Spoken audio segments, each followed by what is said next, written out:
হ্যাঁ হ্যাঁ,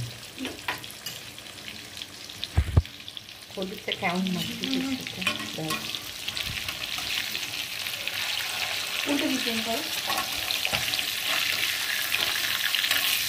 মাছটা না খুব পাকা, মানে বড়।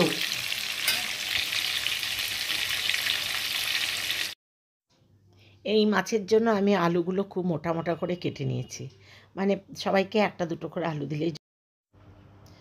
আমার বৌমা মাছ ভেজে দিল আর আলুগুলোও ভেজে দিল। এরপর আমি রান্নাটা করব, তারপর আমি পুরোটাই।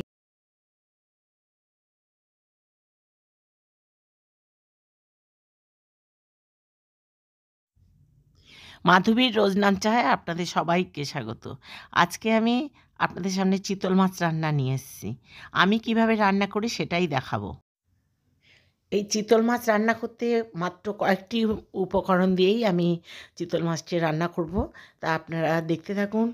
আর আপনাদের যদি ভালো লাগে লাইক শেয়ার কমেন্ট করবেন যারা নতুন বন্ধু, আর পুরনো বন্ধু যারা দেখছেন আমার সাথে আছেন তারা তো আমার সাথেই থাকবেন।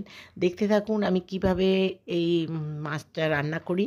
আর প্রথমে আমি আলুগুলো মোটা মোটা করে কেটে নিয়েছি, এবং মোটা করে কেটে নিয়ে তারপর আমি এগুলোকে ছাঁকা তেলে ভাজছি। মাছটা আগে এই তেলেই ভেজেছি, এবার তারপর আমি আলুটা ছাঁকা তেলে ভেজে নিচ্ছি, লাল লাল করে ভেজে নিচ্ছি, এবং আঁচটা কমিয়ে আমি ভেজেছি যাতে আলুগুলো ভাজতে ভাজতেই অর্ধেক সেদ্ধ হয়ে যায়। এবার আমি মশলাটা রেডি করে নিচ্ছি, ওদিকে আলুটা ভাজা হচ্ছে, আস্তে আস্তে হোক। আমি এই 1.5 চামচির মতো হলুদ নিলাম, 1 চামচি নুন পরিমাণ মতো, আপনারা যেমন নুন খাবেন সেরকম দেবেন। আর এটা জিরে গুঁড়ো, এটাও 1 চামচির একটু কম। আর নেবো এবার লঙ্কা, লঙ্কাটা নিজেদের স্বাদ মতো খাবেন, মানে যে যেমন ঝাল খাবেন সেরকম নেবেন। এরপর আমি ধনে নিয়েছি, এই যে ধনেটা স্কিপ হয়ে গেছে, এটা কিন্তু ধনে নিয়েছি। তার মানে আমি নিলাম কি ঘরে থাকা উপকরণের মধ্যে নুন, হলুদ, লঙ্কা, জিরে, ধনে, এই হচ্ছে আমার উপকরণ। এটা প্রত্যেক বাড়িতেই থাকে। আর আমি কিন্তু মশলাটা গরম জল দিয়ে ভিজিয়ে রাখি। এখন আমি গরম জল দিয়ে বেশ কিছুটা গরম জল, ভালো করে গরম জল করে এই মশলাটা ভিজিয়ে রাখি। আর এখানে কি মশলা নিয়েছি, তেজপাতা, লবঙ্গ, আর গোলমরিচ, আর দারচিনি, আর একটু জিরে, এই হচ্ছে। আর আলুগুলো আমার ভাজা হয়ে গেছে, দেখুন আলুগুলো কিন্তু পোড়েনি, অথচ আলুগুলো ভালো ভাজা হয়ে গেছে। আর এই মশলাটা এবার আমি ওই তেলের মধ্যেই, যে তেলে আলু আর মাছ ভেজেছিলাম সেই তেলের মধ্যেই কিন্তু আমি এই গরম মশলাটা আমি দিয়ে দিলাম। এখানে কিন্তু আমি এলাচ দিইনি, এলাচ দিলে একটা পায়েস পায়েস গন্ধ বেরোয়, ওই জন্য আমি এলাচটা ব্যবহার করি না। আপনারা যদি পছন্দ করেন তাহলে এলাচ দিতে পারেন, আর আমার কাছে এলাচটা ভালো লাগে না, এলাচের গন্ধটা, সেই কারণে আমি এলাচটা দিইনি। এবার মশলাটা আমি দিয়ে দিয়েছি, আর দেখতে থাকুন মশলাটা কেমন কষাতে কষাতে তেলটা উপরে ভেসে আসবে।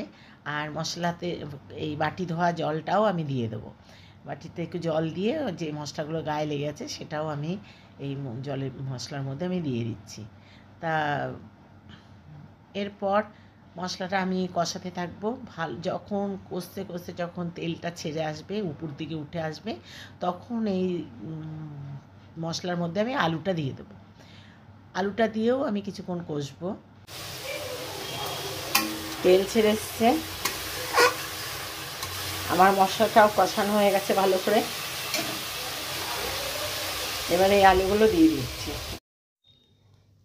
আলুটাও একটু ভালো করে কষিয়ে নেব।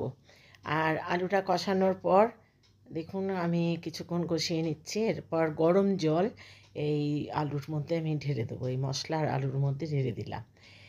এইবার আলুটা ফুটতে দেবো, ঝোলটা ফুটে উঠেছে, অনেকক্ষণ ধরেই ফুটছে, প্রায় 5-6 মিনিট হয়ে গেছে। এবার আমি আলুটা একটু দেখলাম কেটে যে মানে সেদ্ধ হয়েছে কিনা,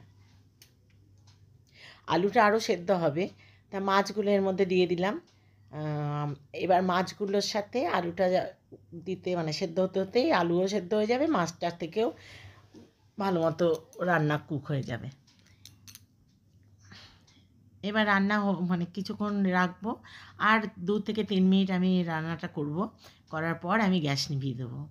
দেখুন চিতল মাছ রান্না করলে এরকম সরের মতো পড়ে যায়, এটা কিন্তু চিতল মাছ থেকে তেল বেরিয়েছে, সেজন্য এরকম মনে হচ্ছে।